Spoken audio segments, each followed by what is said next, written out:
राजगांगपुर पौरपालिका पक्षरु विभिन्न स्थानर नाम चिन्हट पाई लगा जाइथिबा बोर्डर दुरवस्था स्वचक्षुरे न देखिले कहीं विश्वास करिवे नाही। आईटी कॉलोनी छकटार थिबा बोर्ड नामफलक नाही।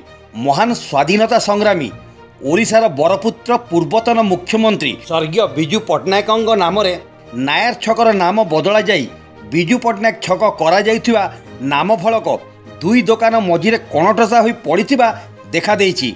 उक्त बोर्ड निर्माण पाई लोकों टैक्स पैसा रे खर्च करा जाई निर्माण करा जाइथिला।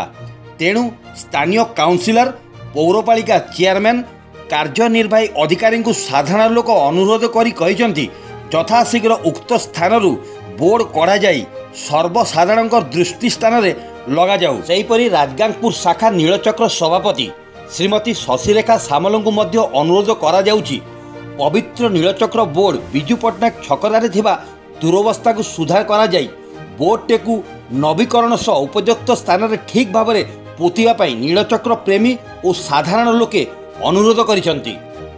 सुंदरगढ़ जिला राजगांगपुर देवव्रत मित्र रिपोर्ट, क्रांति ओडिशा।